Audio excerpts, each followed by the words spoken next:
दोस्तों नमस्कार। पूरे देश में आज की तारीख में एक ही बहस चल रही है कि आखिर बीजेपी ने बंगाल का जो किला है वो कैसे जीता, कैसे उस पर कब्जा किया, टीएमसी को कैसे उसने मात दी। आज मैं आपको इस वीडियो में बताऊंगा कि आखिर मूल वजह क्या है बंगाल फतह करने की भारतीय जनता पार्टी की।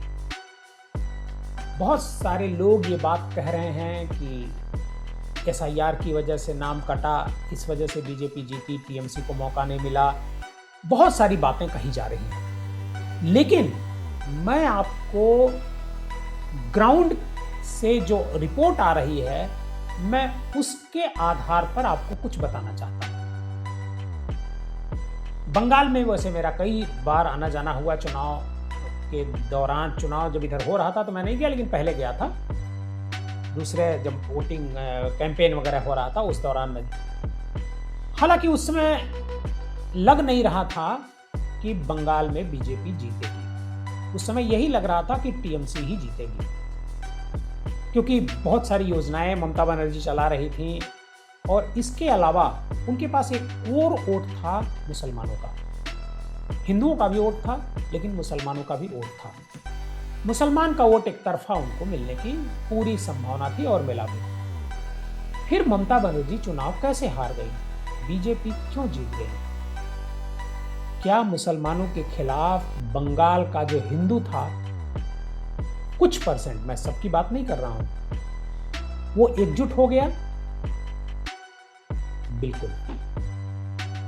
दरअसल बंगाल में एक योजना चल रही है जिसमें महिलाओं के खाते में 1,500 रुपए भेजे जाते हैं। करीब 4 करोड़ महिलाएं उससे लाभान्वित होती हैं, लेकिन उसके बाद भी बहुत सारी महिलाएं बीजेपी को वोट देती हैं। क्यों? इसलिए कि उनके मन में एक डर पैदा हो रहा था, एक बात उनके मन में घुस गई थी, टीएमसी मुसलमान की बात करता है, टीएमसी मुसलमान की बात करती है, मुसलमानों का फेवर लेती है।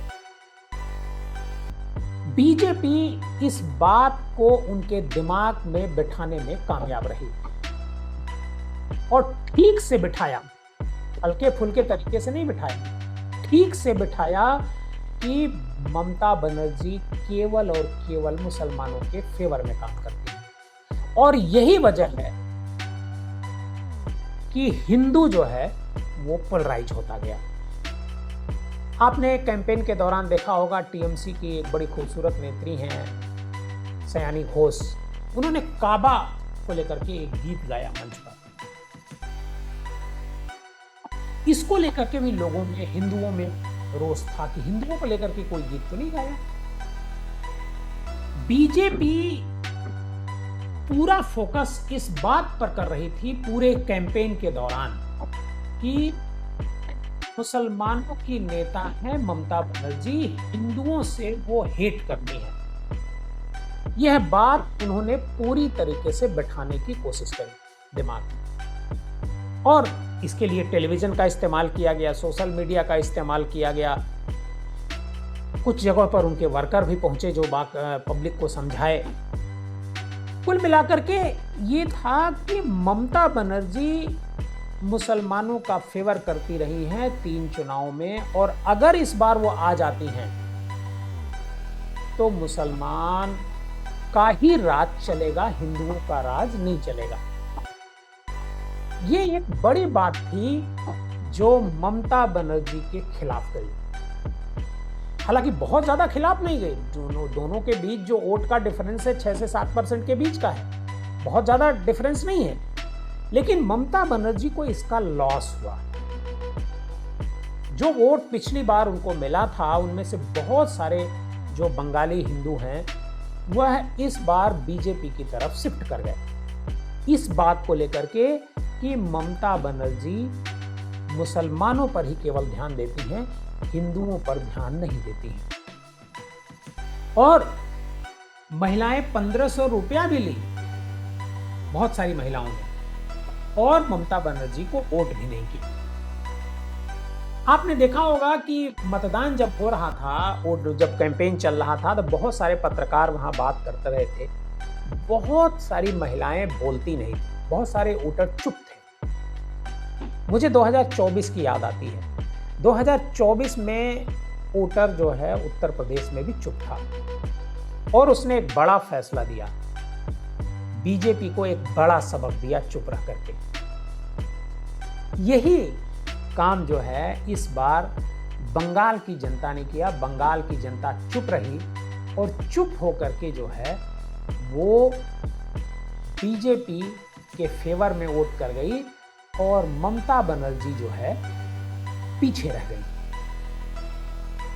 और आपको बताएं कि टीएमसी पर ये हालांकि बहुत लंबे समय से बीजेपी इस तरह का आरोप लगाती रही है कि वो तुष्टीकरण की राजनीति करती हैं और राज्य की जो नीतियां हैं वो मुसलमानों को एक समुदाय विशेष को ध्यान में रख करके बनाई जाती है।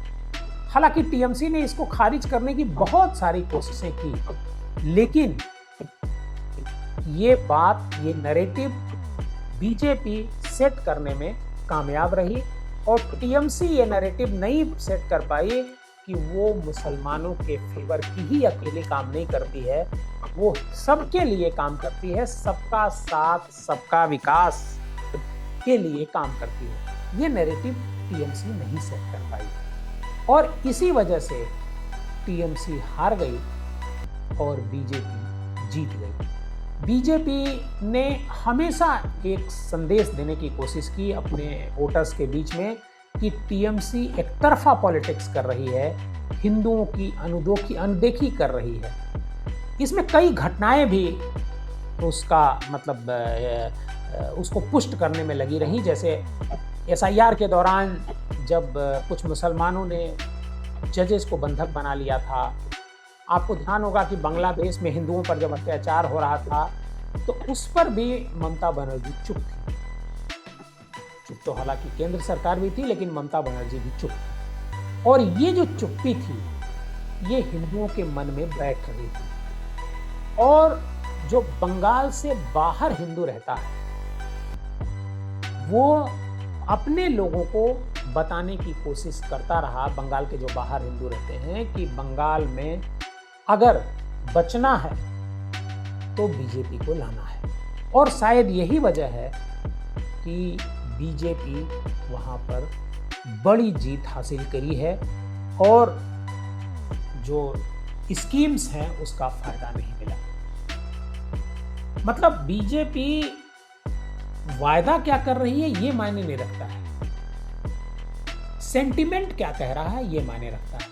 तो सेंटिमेंट ये गया कि ममता बनर्जी सिर्फ मुसलमानों की बात करती है और ये सेंटिमेंट बीजेपी भुना गई और ममता बनर्जी के खिलाफ चला गया। हालांकि उन्होंने एक मंदिर भी बनवाया जगन्नाथ जी का, लेकिन उसके बाद भी हिंदू में वो मैसेज देने में कामयाब नहीं हो पाई कि वो ही सबके लिए काम कर रहे हैं, हिंदू और मुसलमान सबके लिए।